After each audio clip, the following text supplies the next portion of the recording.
Place a pristine, expensive leather dress shoe at the absolute edge of freezing, churning mud. In 1972, philosopher Peter Singer constructed a thought experiment. Imagine walking past a shallow pond and noticing a child drowning in the water. Wading in to pull the child out will permanently ruin your shoes. The cost is a luxury item. The benefit is a human life. Any reasonable person wades in. Peter Singer formalized this premise to test the limits of our ethical obligations. To stand on the edge of the pond and watch the child drown simply to protect your footwear is universally considered monstrous behavior. Immediate physical proximity triggers an uncompromising moral obligation. The prevention of extreme suffering completely overrides the right to retain personal property. The question is whether adding 10,000 miles of geography between the shoe and the child alters that moral equation.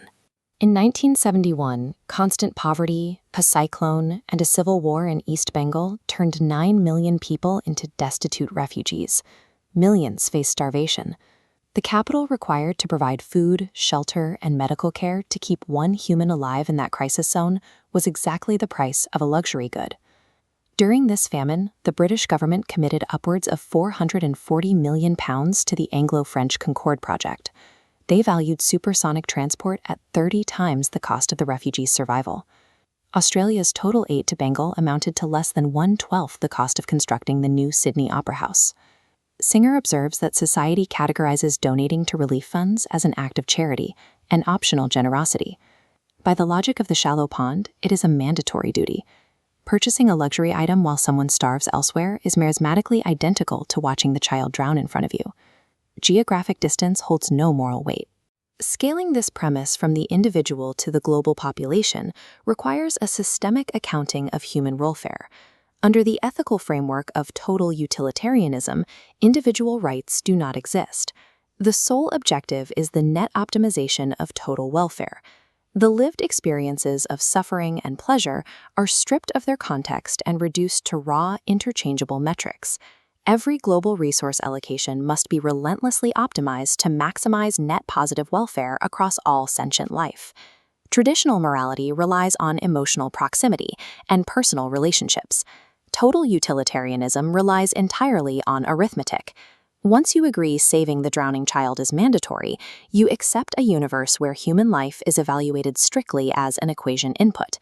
This math introduces the concept of negative responsibility. Consider the classic trolley problem.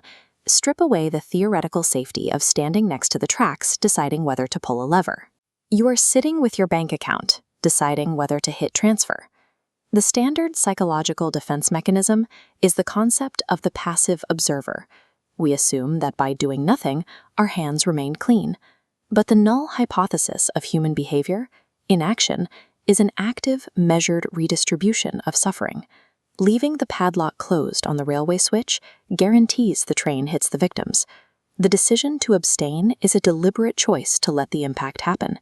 Retaining excess wealth while others die from a lack of those specific resources makes you the architect of those casualties. There are no innocent bystanders in a world of absolute scarcity. Inaction is merely a weaponized form of resource hoarding. Taking this utilitarian math to its absolute terminal limit fractures human intuition entirely. Philosopher Derek Parfit formulated the mere addition paradox to test the outer boundaries of total utilitarianism. This chart shows population A experiencing ecstatic well-being. Parfit adds a second group with lower quality of life, increasing total welfare. Resources redistribute equally, forming population B. Higher total welfare, but lower average quality. Repeating this infinitely creates population Z, existing barely above zero. This is the repugnant conclusion. Mathematically, population Z contains a higher net sum of welfare than the ecstatic heights of population A. It's a reality of billions of lives barely worth living. A universe devoid of art, ecstasy, or deep joy, sustained entirely on muzak and potatoes. The exact same logic that mandated ruining your shoes to save the child in the pond now mandates the engineering of an overcrowded, suffocating universe of absolute mediocrity. We return to the edge of the shallow pond, looking at the shoe and the mud. You are trapped inside a closed logical loop. To reject the repugnant conclusion's horror, You must reject the underlying arithmetic of total utilitarianism. Rejecting that arithmetic provides the moral permission to let the child in the pond drown, simply to keep your shoes clean. Our wealth is stained by our complicity. There is no theoretical escape from the implications of our resources. You must choose between being a monster of inaction today or the architect of a gray, joyless universe tomorrow.